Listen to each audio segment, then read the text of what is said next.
যদি বাংলাদেশী আছে এতিয়াও কৈছো আমি সহযোগ কৰিম যদি বিজেপিয়ে পাৰে কংগ্ৰেছৰ 15 বছৰ শাসনকালত বাংলাদেশে কিমান বিজেপিয়ে কেইটা খেলিলে কংগ্ৰেছে কিমান বিজেপিয়ে কিমান খেলিলে আপুনি মোক কওক এগৰাকী কংগ্ৰেছৰ যিমান আছিলে কংগ্ৰেছে আদায় কৰিলে এতিয়াওতো আছে যদি আছে বিজেপিয়ে খেলক আমি সহযোগ কৰিম আমি লগত কাটাটা পাৰ কৰি দিম কিন্তু মিয়া মিয়া বুলি কৈ সাম্প্ৰদায়িক ৰাজনীতিক আমি প্ৰাধান্য দিব নিবিচাৰো আপুনি অসমত মিয়া আছে বুলি ভাবেনে মিয়াৰটো আছে যদি বিদেশী আছে যদি বিদেশী আছে বিদেশী খেদক চৰকাৰে আমি সহযোগ কৰি আমিও লগত সহযোগ কৰি গতিয়াই গতিয়াই আমি খেদি দিম এই কিমান স্কুল বন্ধ কৰি পেলানি যে এতিয়া ওৱাইন শ্বপ খুলিছে গলিয়ে গলিয়ে ধুনীয়া ধুনীয়া লাইট জ্বলাই জ্বলাই ডাঙৰ ডাঙৰ মদবৰ উলিয়াই থৈছে কণ কণ ল'ৰা ছোৱালী দুখীয়া ল'ৰা ছোৱালী পোৱা স্কুলবিলাক বন্ধ কৰি প্ৰাইভেট স্কুল খুলিছে এইবিলাক দেখা নাই আপোনালোকে বিজেপিয়ে অকল মিয়াটো জানে আপুনি এতিয়া আপোনালোকেও মিয়া শব্দটো নোকোৱাকৈ আজিকালি নিউজে কৰিব নোৱাৰে কিছুমান চেনেল আছে মিয়া শব্দটো নোকোৱাকৈ নিউজে কৰিব নোৱাৰে আৰু বিজেপিৰ কিছুমান নেতাই মিয়া নোকোৱাকৈ এটা দিনটোৱে পাৰ নহয় গুণাগুৰি দলং কৈছিলে 21 চনৰ নিৰ্বাচন কৰিলে 5 বছৰৰ ভিতৰত মই দলং আদায় কৰি দিম 26 নিৰ্বাচনৰ আগমুহূৰ্তত দলং আমি মানুহ যাব পৰা কৰি দিম মই কৈ আছো আপুনি বলক ইয়াৰ পৰা আমাৰ 10 কিলোমিটাৰ গুণাগুৰি দলং 30% কাম সম্পূৰ্ণ হোৱা নাই গুণাগুৰি দলং কি ক'ব আপুনি দলংখনটো মুকলি কৰিলে খুটা পুতিলে চাওক মই এজন দলৰ সক্ৰিয় কৰ্মী দলে মোক যিটো সময়ত যি দায়িত্ব দিয়ে মই সুচাৰুৰূপে দলৰ কাম কৰি যাম এই যুঁজখন যে এবাৰ হ'ব বিজেপি কংগ্ৰেছ নহয় বিজেপি বনাম 3 কোটি 50 লাখ মানুহৰ মাজত কংগ্ৰেছৰ ভিতৰত 3 কোটি 50 লাখ মানুহ বনাম বিজেপি সকলো ৰাইজ কংগ্ৰেছলৈ বাট চাই আছে সকলো ৰাইজ কংগ্ৰেছলৈ বাট চাই আছে কংগ্ৰেছৰ কৰ্মী নেতাসকল আজি তাৰিখত ইমানেই একতা আপোনাৰ ভাল লাগিব আপোনালোকক ক'লেও আকৌ আপোনালোকে উল্টাটো বুজে যিহেতুকে গুডি মেডিয়া বুলি মই আপোনাক অপেনলি কৈ আছোঁ আপোনাৰ মনত এইটো ধাৰণাই আহিব আমাৰ কংগ্ৰেছ কৰ্মীসকল নেতাসকল ইমানে একতা হৈ আছে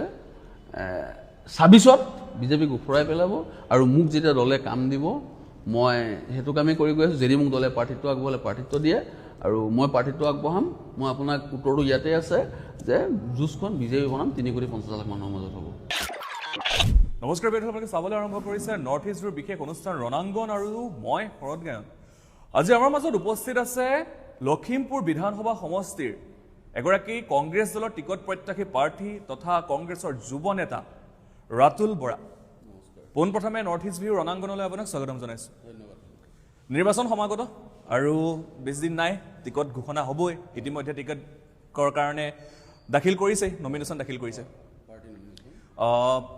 মই পোনপ্ৰথমে সুধিম আপোনাক কথা বহুত আছে জানিবলগীয়া প্ৰথমতে সুধিব বিচাৰিম ৰাজনীতিলৈ কেতিয়া অহা হৈছিলে চাওক মই ছাত্ৰ জীৱনৰ পৰাই মই যেতিয়া উচ্চতৰ মাধ্যমিকত পঢ়ি আছিলোঁ তেতিয়া মই জেনেৰেল ছেক্ৰেটাৰী হৈছিলোঁ NSUৰ পৰা মহাবিদ্যালয়ত যেতিয়া আছোঁ তেতিয়া মই সাধাৰণ সম্পাদক হৈছোঁ তাৰপৰা মই NSUI কৰিছোঁ যুৱ কংগ্ৰেছ কৰিছোঁ ব্লক কংগ্ৰেছতো কৰিলোঁ মই 16 চনৰ পৰা জিলা কংগ্ৰেছৰ সম্পাদক তাৰপিছত মই 4 বছৰ সাধাৰণ সম্পাদক তাৰপিছত মই সন্মানীয় প্ৰাক্তন সভাপতি ভূপেন কুমাৰ বৰা ডাঙৰীয়াৰ নেতৃত্বত মোক অসম প্ৰদেশ কংগ্ৰেছ কমিটিৰ মিডিয়া পেনেল হিচাপে নিযুক্তি দিলে তাৰপিছত আকৌ পুনৰবাৰ বৰ্তমানৰ সন্মানীয় সভাপতি গৌৰৱ গগৈ ডাঙৰীয়াৰ নেতৃত্বত মোক আকৌ অসম প্ৰদেশ কংগ্ৰেছ কমিটিৰ মিডিয়া পেনেল হিচাপে দায়িত্ব দিছে কংগ্ৰেছ দল কিয় বাছি লোৱা হৈছিলে কংগ্ৰেছ দললৈ কিয় আহিলে বিজেপি আছিলে বেলেগ আছিলে কংগ্ৰেছ দল কংগ্ৰেছটো আদৰ্শটো আপুনি মানিবই লাগিব যিহেতুকে মোৰ পৰিয়ালটোৱে কংগ্ৰেছী পৰিয়াল ভাৰত স্বাধীন কৰা এটা দল আৰু উন্নয়নৰ ক্ষেত্ৰত যিটো দিশাহাৰা সদায় বজাই ৰাখিছিলে সেই দলটোৱে আছিলে কংগ্ৰেছ দল যিটো দলে সাম্প্ৰদায়িক নকৰে হিন্দু মুছলিমক ভেদাভেদ নকৰে শংকৰাজনৰ দেশ হৈ জীয়াই থাকিবলৈ দিয়ে অসমত শংকৰাজনৰ দেশ হয় জানো 100% শংকৰ মাধৱৰ নহয় শংকৰাজনৰ শংকৰ মাধৱ কিয় শংকৰ থাকিলে মাধৱ থাকিব শংকৰ মাধৱ কেলে শংকৰ য'ত আছে মাধৱ শংকৰ আপুনি যেতিয়া প্ৰাৰ্থনা আজান ভৰি কি দিয়া আহিছিলে আপোনাক মই কৈছোঁ আপুনি যেতিয়া প্ৰাৰ্থনা গায় আপুনি প্ৰাৰ্থনা গালে শংকৰ বুলি নাগায় শংকৰ মাধৱ বুলি গায় শংকৰৰ লগত মাধৱ আছে আজান ফকীৰ কেতিয়া আহিছিলে আপুনি শংকৰ আজান বুলি কোৱাৰ পাৰ্থক্য কি আছে শংকৰ মাধৱ আজান ফকীৰ কেনেকে শংকৰ আজান বুলি কোৱাৰ ডিফাৰেন্সটো ক'ত আছে আজান ফকীৰ হ'ল কেনেকে মই আপোনাক কৈ আছো না আপুনি শংকৰ আজান বুলি কোৱাৰ পাৰ্থক্যটো ক'ত আছে মোক সেইটো বুজাই দিয়ক কিয় পাৰ্থক্য আছে সাম্প্ৰদায়িক ৰাজনীতি নকৰিব আপোনালোকে সংবাদদাতাবিলাকে বুদ্ধি মেলি হ'ব নিবিচাৰিব একচুৱেলি মই নৰ্থ ইষ্ট ভিউটো মই অন্তত সাম্প্ৰদায়িক নকৰিব বুলি ভাবিছিলোঁ এটা জনসাধাৰণৰ চেনেল বুলি ভাবিছিলোঁ আপোনালোকে আৰম্ভণিতে সাম্প্ৰদায়িকটো আৰম্ভ কৰি দিছে আপোনালোকে শংকৰ মাধৱটো কিয় হোৱা নাই শংকৰ আপুনি যেতিয়া প্ৰাৰ্থনা গাইছিলে শংকৰ মাধৱ বুলি আমি প্ৰাৰ্থনাই গাওঁ আমি প্ৰাৰ্থনা শংকৰ আজান বুলি নাগাওঁ নহয় সেইটো শংকৰ আজানৰ দেশখন বুলি কৈছে আপুনি কিতাপত কি পঢ়িছিলে শংকৰ আজানৰ দেশে পঢ়িছে কেতিয়া আহিছিলে আজান ফকীৰ চনটো আপুনি জানে নিশ্চয় আজান ফকী আহিছিলে পিছত শংকৰ মাধৱ আগত এতিয়া শংকৰ আজান নহয় শংকৰ মাধৱহে আচলতে নহয় শংকৰ আজানৰ দেশ বুলি জানো মই কিন্তু শংকৰ এইটো একচুৱেলি সাম্প্ৰদায়িক বিষয়বস্তু নিবিপাব আপোনালোকে যদি গুডি মেডিয়াৰ দৰে কাম কৰে কিন্তু অসমৰ এইটো গুডি মেডিয়া আপোনাৰ ওলাই কৰিছে আপুনি প্ৰথমতে বিতৰ্কটো আৰম্ভ কৰিছে কিন্তু বিতৰ্ক বৰ্তমান হৈ আছে এইবোৰ আপোনালোকে মনে সজা বিতৰ্ক গুডি মেডিয়াৰ কাৰণে এইটো হৈছে আপুনি যদি এখন সাম্প্ৰদায়িক দেশত জীয়াই থাকিবলৈ বিচাৰে সাম্প্ৰদায়িক অসমখন যদি সাম্প্ৰদায়িক ৰাজ্য কৰিবলৈ বিচাৰে আপুনি যদি শান্তিপূৰ্ণভাৱে থাকিব বিচাৰে আপুনি তৰুণ গগৈৰ দিনত চাওক 16 চনৰ পৰা 2001 চনৰ পৰা 16 চনলৈকে তৰুণ গগৈৰ নেতৃত্বত অসমত কংগ্ৰেছ চৰকাৰ হৈ থাকিলে এই সাম্প্ৰদায়িক কাজিয়াবোৰ হৈছিলে নেকি এই মিয়া খেত এই কিবা খেত কিন্তু বাংলাদেশে যিমান আছিলে কংগ্ৰেছৰ দিনত কংগ্ৰেছে কাটাতাৰ পাৰ কৰি দিছে কিন্তু বিজেপি চৰকাৰ অহাৰ পিছত তেওঁলোকে ক'লে যে যিমান বাংলাদেশী আছে আমি সকলোকে খেদি আদায় কৰি দিম তালি টোপোলা বনাম কিন্তু এতিয়াও মিয়া কি কৈ আছে যদি বাংলাদেশী আছে এতিয়াও কৈছো আমি সহযোগ কৰিম যদি বিজেপিয়ে পাৰে কংগ্ৰেছৰ 15 বছৰ শাসনকালত বাংলাদেশে কিমান বিজেপিয়ে কেইটা খেলিলে কংগ্ৰেছে কিমান বিজেপিয়ে কিমান খেলিলে আপুনি মোক কওক এগৰাকী কংগ্ৰেছৰ যিমান আছিলে কংগ্ৰেছে আদায় কৰি দিলে এতিয়াওতো আছে যদি আছে বিজেপিয়ে খেদক আমি সহযোগ কৰিম আমি লগত কাটাতাৰ পাৰ কৰি দিম কিন্তু মিয়া বুলি কৈ সাম্প্ৰদায়িক ৰাজনীতিক আমি প্ৰাধান্য দিব নিবিচাৰো আপুনি অসমত মিয়া আছে বুলি ভাবেনে মিয়াটো আছে মিয়া কি আছিল আছে মিয়াটো আছে কংগ্ৰেছে কিয় খেদিব নালাগে 15 বছৰ আছে মিয়া খেদাৰ ৰাজনীতি আমাক নালাগে যদি বিদেশী আছে বিদেশী খেদক চৰকাৰে আমি সহযোগ কৰি আমিও লগত সহযোগ কৰি গতিয়াই আমি খেদি দিম কিন্তু কংগ্ৰেছৰ 15 বছৰ মিয়াত আছে অসমত কংগ্ৰেছে 15 বছৰ শাসন কৰিলে স্বাধীনোত্তৰ কালৰ পৰা শাসন কৰিছে 15 বছৰ শাসন কৰি আছিল স্বাধীন কৰা দল কংগ্ৰেছ স্বাধীন কৰিছে মানি লৈছো এটা 15 বছৰ শাসন আছিলে তাৰপিছত বিজেপি আহিল কিন্তু 15 বছৰ শাসন কালত কংগ্ৰেছে কিমান মিয়া বাংলাদেশী খেদিব পাৰিলে বিজেপিয়ে কিমান খেদিলে মোক কওকচোন বিজেপিটো বহুত কংগ্ৰেছে খেদি আদায় কৰিলে বিজেপিয়ে মনে সজা কিছুমান কৰি আছে এতিয়া মিয়া ৰাজনীতিয়ে কৰি আছে তেওঁলোকে সাম্প্ৰদায়িক ৰাজনীতিয়ে কৰি আছে আৰু সেইটোতো তেওঁলোকে বাংলাদেশী বুলি কোৱাই নাই মিয়া কৈ আছে কংগ্ৰেছৰ দিনতো বাংলাদেশে খেদি কাটাতাৰ পাৰ কৰিলে ডিটেনশ্যন কেম্প কৰি আহিলে সেইখিনিতো সামাজিক মাধ্যমত দেখিবলৈ পোৱা গৈছে বহু মুছলমান যুৱকে কৈছে যে গৌৰৱ গগৈ আহিলে আমি ইয়াত থাকিম গৌৰৱ গগৈ যদি মুখ্যমন্ত্ৰী হয় আমি অসমীয়াক আমি খেদি দিম বা আমি অসমীয়া কেনেকে চব্জি খাই আমি মিয়া নহলে কেনেকে চলে সেইবিলাকতো সামাজিক মাধ্যমত আহি আছে মাৰ্কেটিংটো খুব ধুনীয়া আপুনিও তাৰে সহযোগীজনে মোক লাগিছে এতিয়া মাৰ্কেটিংটো খুব ধুনীয়া মাৰ্কেটিংটো খুব ধুনীয়াকৈ কৰিছে আমাকে পেড পেকেজ জানেনে বস্তুটো আমাৰতো পেড পেকেজ জানেনে পেড আৰু পেকেজটো আপুনি জানে নিশ্চয় আপোনাৰ হয় বুলি মই কোৱা নাই গোসাঁই ঘৰত কোন মই কল খোৱা নাই বুলি আপোনাক মই সোধা নাই কিন্তু পেড পেকেজ যেতিয়া বনায় তেনেকেই বনাইছে গুডি মেডিয়া যিটো কৈছো যদি আপোনাৰ গাত লাগিছে হ'ব পাৰে মই ক'ব পাৰো যে নৰ্থ ইষ্ট ভিউ চেনেল কোনো মই আশা কৰিছিলো নৰ্থ ইষ্ট ভিউ এটা মানে ৰাইজৰ পক্ষত কথা কিন্তু এতিয়া আপোনাৰ কথা মতে ওলাই পৰিছে যে আপোনালোকে গুডি মেডিয়া বুলি কাম কৰে নাই এইটো আমাৰ চেনেলটো সম্পূৰ্ণ ৰাইজৰ পক্ষতে আছে কাৰণ কিয় ৰাইজৰ পক্ষতে তেতিয়াহ'লে আপুনিয়ে কৈ আছে দেখোন বাংলাদেশে বিজেপিয়ে খেদি আছে বুলি ক'ত দেখাওক বাংলাদেশে কেইটা খেদিলে বাংলাদেশে খেদিছে দেখাওক আপুনি ডিটেনশ্যন কেম্পত ৰাখিছে কংগ্ৰেছেও ৰাখিছিলে কংগ্ৰেছে কিমান খেদিছিলে বিজেপিয়ে কিমান খেদিলে বিজেপিয়ে অকল মিয়াটো জানে আপুনি এতিয়া আপোনালোকেও মিয়া শব্দটো নোকোৱাকে আজিকালি নিউজে কৰিব নোৱাৰে কিছুমান চেনেল আছে মিয়া শব্দটো নোকোৱাকে নিউজে কৰিব নোৱাৰে আৰু বিজেপিৰ কিছুমান নেতাই মিয়া নোকোৱাকে এটা দিনটোৱে পাৰ নহয় সঁচাকৈ কথাখিনি আপুনি কৈছে বাৰু ঠিক আছে মই মানিছো যে আপুনি মিয়া কথা কোৱাৰ কাৰণে আপুনি বেয়া পাইছে বা আপুনি এইটো নহয় শংকৰ এজনৰ দেশটো আপুনি মানি লওক বা শংকৰ দেশটো যদি যুক্তিত আছে আপুনি কওক আপুনি যদি সাংবাদিক হিচাপে কয় যে মিয়া অসমত ঠাই নাই আপুনি কওক ঠাই নাই বুলি মই সেইটো ক'ব নাজানো তেতিয়াহ'লে আপোনালোকে কথা ক'লে আজিকালি অসমৰ ৰাইজে বেয়া পায় অসমৰ এতিয়াৰ মেট্ৰিক পাছ কৰাৰ পৰা হায়াৰ ছেকেণ্ডেৰী পৰা কলেজ পঢ়া চবৰে হাতে এণ্ড্ৰইড মোবাইল ফোন হৈ গ'ল চাই থাকে নহয় এইবিলাক কি কৰি আছে আজিকালি এইবিলাক নহয় মাৰ্কেটিংটো আপোনাৰ কৰিলে আৰু হৈ গ'ল দাদা এতিয়া 26ত মাৰ্কেটিঙক বিদায় দিব পেকেজিঙক বিশ্বাস কৰিব গম পাইছে নাই আমাৰ কংগ্ৰেছ চৰকাৰে আপোনালোকে হিতাধিকাৰী আঁচনি কথা কয় কিবা কথা কয় তেনেকৈ নহয় দাদা কিন্তু মই এইখিনি ক'ব বিচাৰিম আপোনাক যে যিহেতু মই ইয়াৰ পূৰ্বে লখিমপুৰলৈ আহিছিলোঁ আৰু তেতিয়া কংগ্ৰেছৰ শাসনকালৰ সময়ত মই আহিছিলোঁ আৰু এতিয়া বিজেপি শাসনকাল চলি আছে কিন্তু কংগ্ৰেছৰ 15 বছৰ শাসনত লখিমপুৰত যিমান উন্নয়ন হৈছিলে কিন্তু বিজেপিৰ সময়ত কিন্তু উন্নয়ন যথেষ্ট দেখিবলৈ পোৱা গৈছে কিয় কংগ্ৰেছে সেইখিনি উন্নয়ন একেবাৰে নহয় বুলি আপোনাক মই কোৱা নাই ডিষ্ট্ৰিক্ট লাইব্ৰেৰীটো দেখিছেনে কংগ্ৰেছৰ দিনতো আছিলে এতিয়া ৰং পেইণ্ট কৰি বৰ ধুনীয়া এতিয়া দলং হ'ল আই লাভ লখিমপুৰো লিখিলে, এইটো অকণ ধুনীয়া দেখিছে, অকণ চকুত জাকজমক, আই লাভ লখিমপুৰ দি পেলাই 1.5 লাখ 2 লাখ টকাৰ স্কিমত টিউবলাইট কেইটামান লগাই পেলানি, এইটো অকণ দেখিবলৈ ভাল হৈছে মোৰ নোডত। ক্লক টাৱাৰটো বনাইছে, কিবা বেনিফিট কথা নাই আৰু এইবিলাক মানে এটা ডাঙৰ পেকেজ। দলংখনটো হৈছে দলংৰ ৰাইজৰ অসমত কি কংগ্ৰেছৰ দলং হোৱা নাছিলে? এতিয়াতো এইখন অসমৰ কংগ্ৰেছৰ দলং হোৱা নাছিলে? কংগ্ৰেছে বনোৱা স্কুলবিলাক যে বন্ধ কৰিছে, ৱাইন শ্বপ খুলিছে, আপুনি এইটো কওক মোক। আপোনালোকে কংগ্ৰেছে কৰাটো নকয় আৰু বিজেপিয়ে কৰাটো কয়। এই কিমান স্কুল বন্ধ কৰি পেলানি যে এতিয়া ৱাইন শ্বপ খুলিছে গলিয়ে গলিয়ে, ধুনীয়া ধুনীয়া লাইট জ্বলাই জ্বলাই ডাঙৰ ডাঙৰ মদবৰ উলিয়াই থৈছে, কণ কণ ল'ৰা ছোৱালী দুখীয়া ল'ৰা ছোৱালী পোৱা স্কুলবিলাক বন্ধ কৰি প্ৰাইভেট স্কুল খুলিছে, এইবিলাক দেখা নাই আপোনালোকে? মই দলঙৰ কথালৈ আহিছো। মই কংগ্ৰেছৰ দলং হোৱা নাছিলে নেকি? কিন্তু এতিয়া যিখন দলং হৈছে ধুনাগুৰি দলংখন, ধুনাগুৰি দলং কৈছিলে 21 চনৰ নিৰ্বাচন ক'লে 5 বছৰৰ ভিতৰত মই দলং আদায় কৰি দিম, 26 নিৰ্বাচনৰ আগমুহূৰ্তত দলং আমি মানুহ যাব পৰা কৰি দিম। মই কৈ আছো আপুনি বলক, ইয়াৰ পৰা আমাৰ 10 কিলোমিটাৰ ধুনাগুৰি দলং 30% কামো সম্পূৰ্ণ হোৱা নাই। ধুনাগুৰি দলং কি ক'ব আপুনি? দলংখনটো মুকলি কৰিলে, খুটা পুতিলে বুলি এতিয়া মাজুলী যোৰহাটৰ দলং, মাজুলী যোৰহাটৰ দলং আজি কংগ্ৰেছে ইমান বছৰ শাসন কৰিলে, এবাৰতো নাভাবিলে মাজুলী যোৰহাটৰ দলং এখন হ'ব লাগে বুলি। কি কৰিলে? আজি লখিমপুৰেদি গুৱাহাটীৰ পৰা লখিমপুৰ হৈ মাজুলীলৈকে বাছ যাব পৰা হ'ল, কংগ্ৰেছৰ সময়তো পৰা নাছিলে। কংগ্ৰেছৰ দিনত পৰা নাছিলে, কংগ্ৰেছে সেইটো সময়ত আমাৰ সামূহিকভাৱে কামখিনি কৰি আছিলে। যেতিয়া 15 বছৰ তৰুণ গগৈ ছাৰৰ চৰকাৰ আছিলে, মাত্ৰ 10,000 কোটি টকা ধাৰ কৰিহে নিয়মিতভাৱে কামখিনি মানে শান্তিকে ৰাখি কম মূল্যত বস্তু দি, আজি চাওক আপুনি 1,77,000 কোটি টকা বিজেপি চৰকাৰে ধাৰ কৰিলে। কিন্তু ধাৰ কৰাৰ মই কৈ আছো কামো কৰিছে। গেছৰ চিলিণ্ডাৰ আপুনি 460 টকাত কিনিছিলে কংগ্ৰেছৰ দিনত, আজি হ'ল গুৱাহাটীত কংগ্ৰেছৰ হোৱা নাছিলে নেকি? এতিয়া বেছি হ'ল। ধাৰটো কি হ'ল? আজি যে জন্ম হোৱা বাচ্ছাটোৰ মূৰত যে 50,000 টকা ধাৰ হৈ আছে। আপোনাৰ যদি ভাই ভতিজা ঘৰৰ ওচৰত কাৰোবাৰ ল'ৰা জন্ম, আপোনাৰ যদি বাচ্ছা জন্ম হওঁতে 50,000 কাৰণো আছে নহয়। এতিয়া মহিলাসকলক 1250 টকা, 3,000 8,000 টকা সোমাব 20 তাৰিখে। কংগ্ৰেছৰ দিয়া নাছিলে দাদা। শুনক, কল্পতৰু, মাজনী, মামণি, নবৌ, বাইদেউ সকলো আঁচনি বাকী নাছিলে, 122খন মান আছিলে, মোৰতো মনতে নাই, আপোনাৰ যদি আছে নাজানো।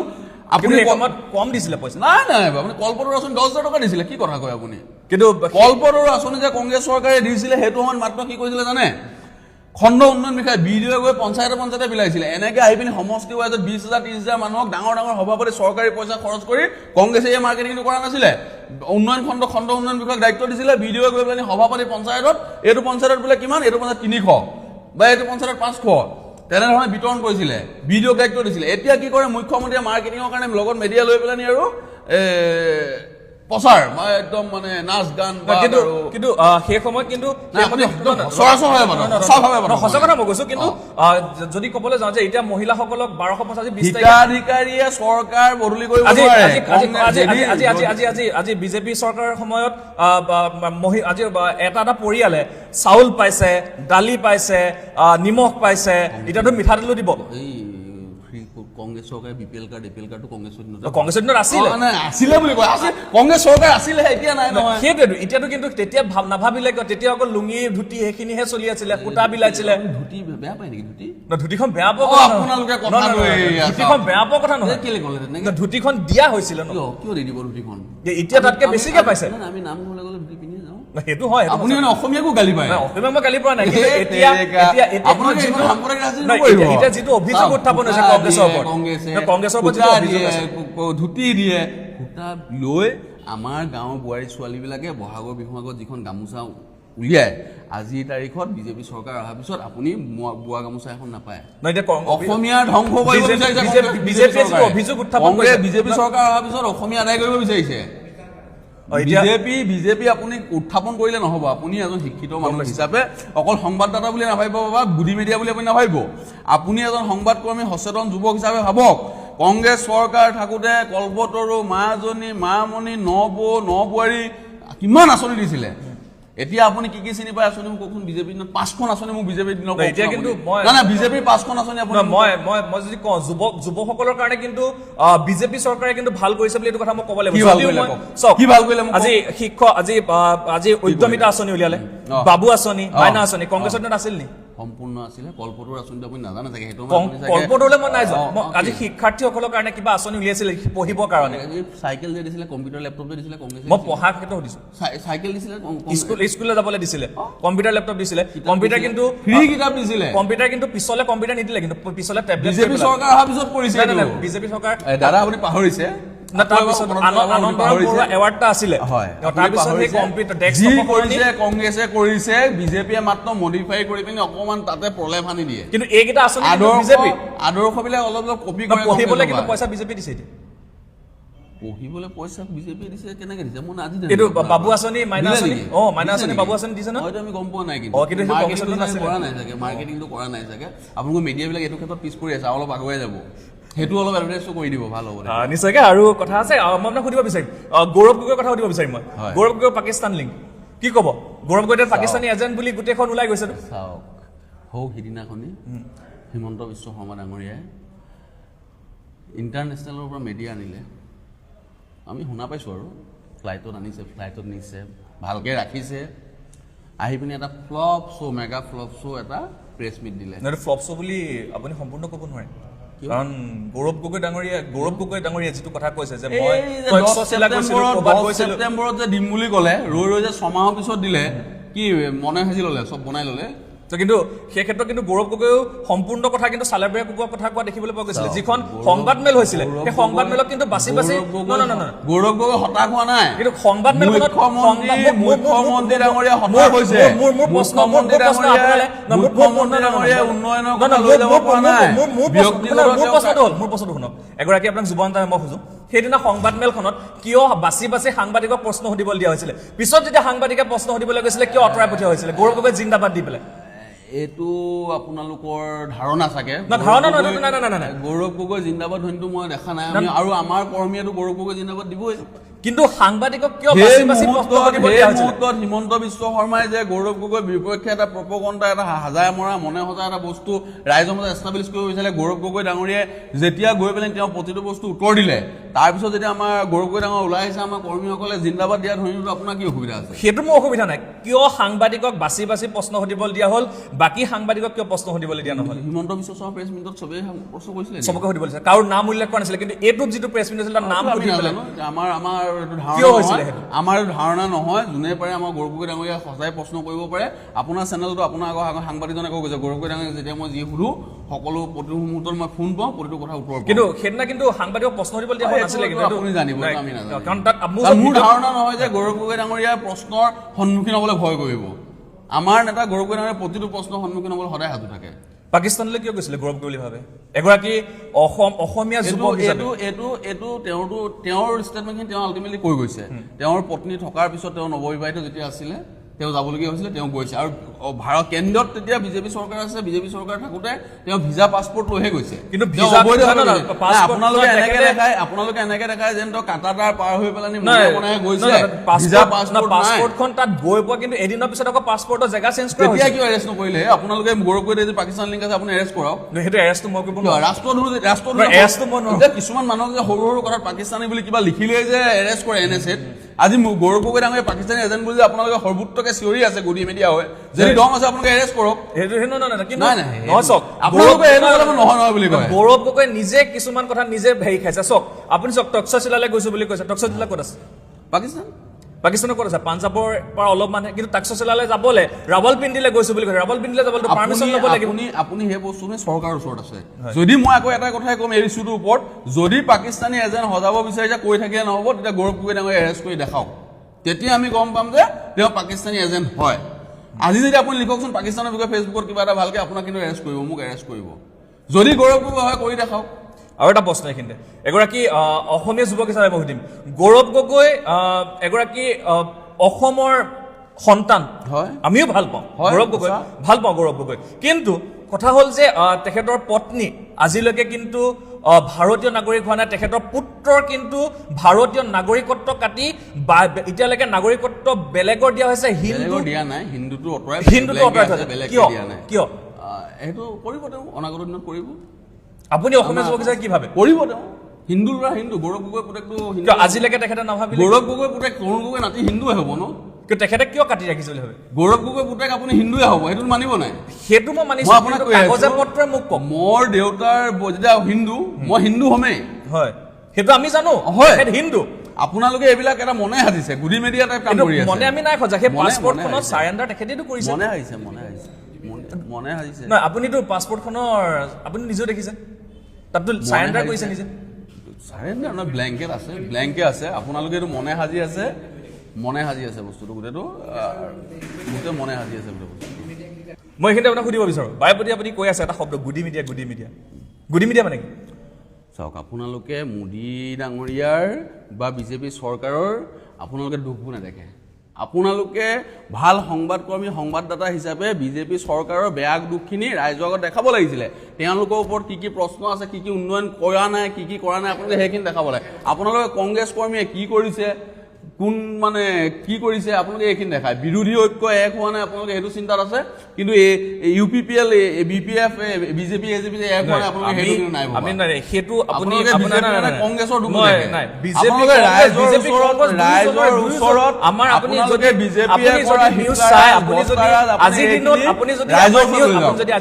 নৰ্থ ইষ্ট ভিউ চেনেলটো খুলি পেলাই চাই আপুনি তাত দেখিব যে কংগ্ৰেছক বিজেপিক মই মুখ্যমন্ত্ৰী হিমন্ত বিশ্ব শৰ্মাক লৈ সমালোচনা কৰিছো। যদি মুখ্যমন্ত্ৰী হিমন্ত বিশ্ব শৰ্মাই বেয়া কাম কৰিছে, যদি মুখ্যমন্ত্ৰী হিমন্ত বিশ্ব শৰ্মাই যদি ভুল কৰিছে সমালোচনা কৰিছো। মই নকব যে মই নাই কৰা, মই কৰিছো।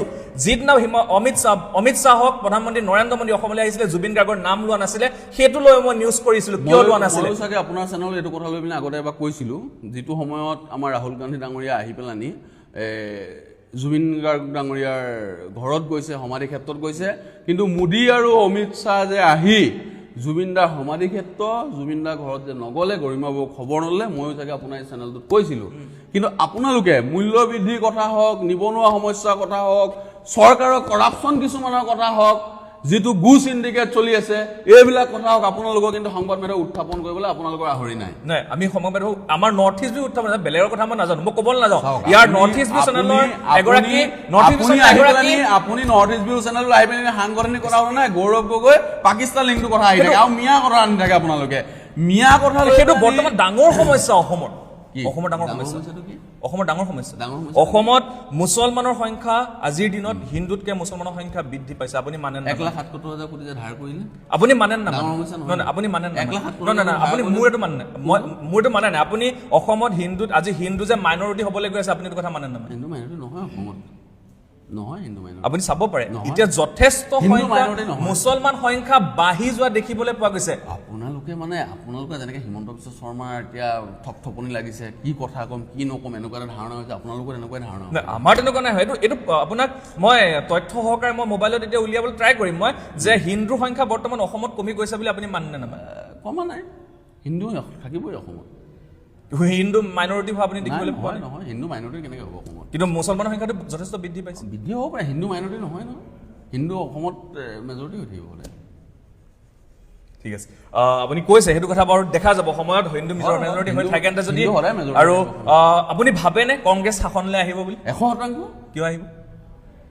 আপোনাক মই আগতে কৈ গ'লো, এই চৰকাৰখনে হিটলাৰীৰাজ, ভ্ৰষ্টাৰাজ আৰু অপশাসনৰ হৈ আছে, গুণ্ডাৰাজ আৰম্ভ কৰিছে। আপুনি দেখিলে গৌৰৱ গগৈ ডাঙৰীয়া ৰাস্তাইদি আহোঁতে কালি বিশ্বনাথ চাৰিআলিতে দেখিলে শিলগুটি মাৰিছে, প্ৰতিবাদ কৰিছে। বটদ্ৰৱাত যাওঁতে দেখিলে আপুনি কি কৰিছে, এইবিলাকে কৰি আছে। তেওঁলোকে নিজৰ মতিভ্ৰম হৈছে। আপুনি যদি ভাবে যে মই ইয়াত আৰু জিকিম, আপুনি নিজৰ কাম কৰিব লাগে, উন্নয়নৰ কাম কৰক। তেওঁলোকে কংগ্ৰেছলৈ ভয় খাইছে, গৌৰৱ গগৈলৈ ভয় খাইছে, ভূপেন কুমাৰ ডাঙৰীয়ালৈ ভয় খাইছে। তাৰ পৰিপ্ৰেক্ষিতত তেওঁলোকে নিজৰ কণ্ট্ৰল ৰাখিব নোৱাৰি, তেওঁলোকে এইবিলাকে কৰি আছে। কিন্তু আমাৰ ৰাইজৰ ওপৰত বিশ্বাস আছে, জনতাই জনাৰ্দন। আমাৰ ৰাইজে ৰাইলে আমি বাট চাই আছো। আমাক ৰাইজে 26 নিৰ্বাচনত বিজেপিক উফৰাই কংগ্ৰেছৰ চৰকাৰ যে আনিব, আপুনি সেইটো নিশ্চিত। কংগ্ৰেছৰ চৰকাৰৰ শাসন দিওঁতে বৰদোৱাৰ পৰা কিয় বেদখলমুক্ত কিয় কৰিব লাগে? বৰদোৱা সত্ৰ আমাৰ যিজনা গুৰু শংকৰদেৱৰ বৰদোৱা সত্ৰৰ ভূমি দখল হৈ আছিলে, কিন্তু কংগ্ৰেছ চৰকাৰৰ শাসন প্ৰক্ৰিয়া আৰম্ভ হৈছিলে, কিন্তু এতিয়া আৰু এখন সত্ৰ, কিন্তু বৰদোৱাৰ আৰু এখন সত্ৰ, কিন্তু এতিয়াও কিন্তু খুটাটো কোনোবাই ধৰক পুতিলে, আপোনালোকৰ বেলেগ এখন তাৰপিছত চৰকাৰ আহিলে, কামটো চেংচন হোৱাৰ পিছত আৰম্ভ কৰি বনাই দিলে, আপুনি সেই চৰকাৰখনক ক'বনে আপুনি চেংচন কৰাটো কথা? কিন্তু বৰদোৱা সত্ৰ আপুনি ক'ব নোৱাৰে যে বৰদোৱা সত্ৰ কাম হোৱা নাই বুলি। আজি বেদখলমুক্ত কামটোতো কৰিবই লাগিব, চৰকাৰত থাকিলে কাম কৰিব লাগিব। বিজেপি এটা সাম্প্ৰদায়িক দল, বিজেপিয়ে এইটো কৰিছে, গোটেই বস্তুটো বিজেপি এটা ছিষ্টেমত বনাই গৈ আছে। আৰু কিন্তু আপোনাক মই আকৌ কৈ আছোঁ যে আজি জন্ম হোৱা মাষ্টাৰটোৰ মূৰত যেতিয়া 50,000 টকা ধাৰ কৰি পেলাই ৰাখিব, আপোনাৰ কিন্তু ভাল নালাগিব চাগে। আজি দুখীয়া মানুহখিনি আপুনি চাওক, একেবাৰে দুখীয়াখিনি একেবাৰে দুখীয়া হৈ গৈছে, আৰু কিন্তু ধনীখিনি ডাঙৰ ধনী হৈ গৈ আছে। আজিৰ তাৰিখত 1250 টকা মই দিছে মানিছোঁ, কিন্তু গেছ এটা চিলিণ্ডাৰ কিনিবলৈ গ'লে যে 1200 টকা দিব লাগে, সেইটো আপুনি কি ক'ব? মই কৈ আছোঁ যে আপুনি হিতাধিকাৰী বিজেপি চৰকাৰে দিয়ক, 3,000 দিয়ক। এইটো কি কয় অৰুণোদয় আঁচনি, কিন্তু 1250 টকাত একো নাপায় নহয় আজিকালি। কিন্তু আপুনি এইটো কথা মানেনে যে বিজেপি চৰকাৰৰ সময়ত অসমত উন্নয়ন হৈছে? কংগ্ৰেছতকে 15 বছৰ শাসনতকে বিজেপি চৰকাৰৰ সময় উন্নয়ন হৈছে? আপুনি এই উন্নয়নৰ বস্তুটো মনত আনি আছে বস্তু, আপুনি মানে বিজেপিয়ে কি ভাল কাম কৰিছে এইটো আপুনি মানে হয়তো মইতো ক'লো যে ক্লক টাৱাৰ বনালে ধুনীয়া এটা কোৰ্ট চাৰিআলিত, চেলফি পইণ্ট বনালে, সমগ্ৰ অসমৰ কথা হৈছে, অকল মই লখিমপুৰৰ কথা নাই। 10,000 কোটি টকা ধাৰটো আপুনি তৰুণ গণ্যত ইমান কম টকা ধাৰ লৈ পিনি ধুনীয়া কাম কৰিলে, আৰু 1,77,000 টকা লৈ যে ভাল কাম কৰা নাই আপুনি সেইটো ভাবে নাই? ধাৰ লৈছে, কামো হৈছে। ধাৰ লৈছে। অসমৰ যে সম্পত্তি কংগ্ৰেছে গঢ়াবিলাক বিকি আছে এইটো আপুনি ভাবে নাই? আজি এয়াৰপৰ্ট ইণ্টাৰনেশ্যনেল আদানীলে গ'ল যে জানে নাই, ফেৰী ভাড়া যে 20 টকা আছিলে, এতিয়া যে প্ৰাইভেট ছেক্টৰত দিয়াৰ পিছত যে 5 গুণ বাঢ়ি যে 100 টকা ইণ্টাৰনেশ্যনেল এয়াৰপৰ্ট হ'ল অসমত। এয়াৰপৰ্টৰ মাজতে কি অৱস্থা হৈছিলে? এতিয়া মাজুলী নতুন এয়াৰপৰ্ট হ'বলৈ গৈ আছে। ইণ্ডিগো এয়াৰপৰ্ট কি হৈছিলে অৱস্থা? এতিয়া মাজুলীৰ এয়াৰপৰ্ট, ইণ্ডিগো এয়াৰপৰ্টৰ অৱস্থা কি? মাজুলী এয়াৰপৰ্ট হ'বলৈ গৈ আছে। কংগ্ৰেছৰ দিনতো যোৰহাট, মাজুলী, লখিমপুৰ চব এয়াৰপৰ্ট কংগ্ৰেছৰ দিনতে হোৱা, এতিয়া নতুনকে কৰিব নেকি? মাজুলীৰ এয়াৰপৰ্ট নতুনকে কৰিব, মাজুলীত ইবুক চব কংগ্ৰেছে কৰি থলে, অসমত 2-এটা জেগা বাকী আছে কৰিব বিজেপি। কিন্তু শুনা নাছিলো কংগ্ৰেছৰ সময়ত যে এয়াৰপৰ্ট কংগ্ৰেছ কৰিছে বুলি নাজানে? এয়াৰপৰ্ট মাজুলীত নহয়, অসমত যিমান এয়াৰপৰ্ট আছে কংগ্ৰেছৰ দিনত হোৱা, বাকী এতিয়া মাজুলীত কৰিব। তেওঁলোকে ইমান দিন থাকি 10 বছৰত এটা এয়াৰপৰ্ট কৰিব, বেলেগ কথা। কংগ্ৰেছৰ দিনত চব কৰিয়ে থৈছে। কোনোবা এটা এখন সমষ্টিত কৰিব আৰু এটা। মই এইখিনি এটা কথা সুধিম, আমি শুভেচ্ছা জনাইছো তেওঁলোকক এইটো কামত। গৌৰৱ গগৈ, দেৱব্ৰত শইকীয়া, ভূপেন বৰা, ৰিপুণ বৰা, 4জনৰ মই নাম উল্লেখ কৰিছোঁ, আৰু বহু আছে। তাৰ মাজত কিয় মুখ্যমন্ত্ৰী আসনখনৰ কাৰণে প্ৰতিগৰাকীয়ে লাগি থকা দেখিবলৈ পোৱা গৈছে?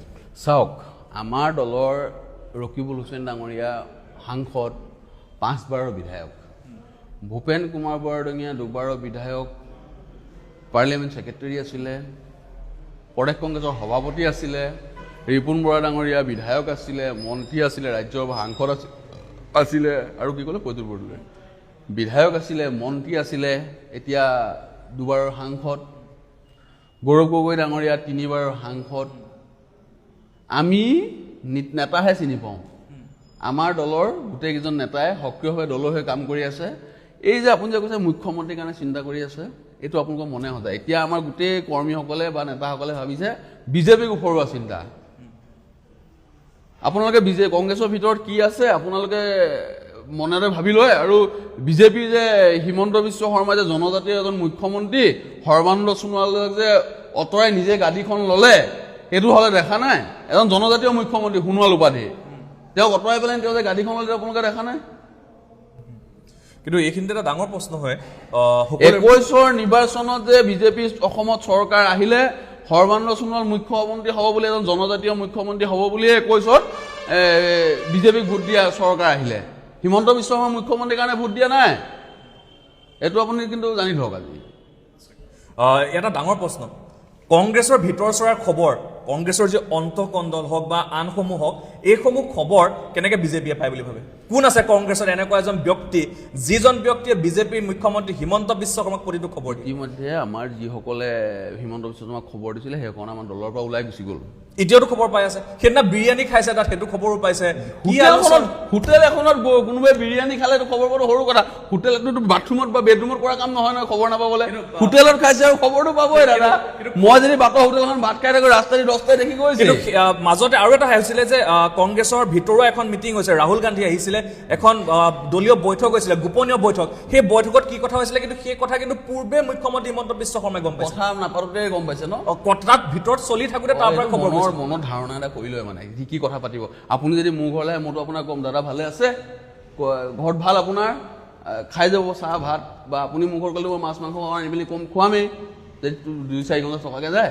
তেতিয়া মই যদি 20 মিনিটৰ কাৰণে আমুকৰ ঘৰলৈ গৈছিলে, তাত মাছ ভাত খাই আহিছে, মাংস আনিছিলে, এইগুলোতো কথা পাতিলে, এইবোৰ মনে ধাৰণা। নিশ্চয়কৈ অনুষ্ঠান দীঘলীয়া নকৰোঁ, এটা কথা লাষ্ট সুধিম, যদি টিকেট পায় কংগ্ৰেছৰ পৰা, টিকট পালে, তেতিয়া আপোনাৰ প্ৰথম কাম কি হ'ব লখিমপুৰবাসীৰ কাৰণে, আপোনাৰ সমষ্টিবাসীৰ কাৰণে? চাওক, মই এজন দলৰ সক্ৰিয় কৰ্মী, দলে মোক যিটো সময়ত যি দায়িত্ব দিয়ে মই সুচাৰুৰূপে দলৰ কাম কৰি যাম।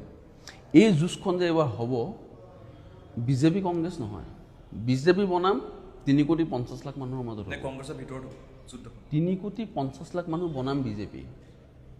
সকলো ৰাইজ কংগ্ৰেছলৈ বাট চাই আছে।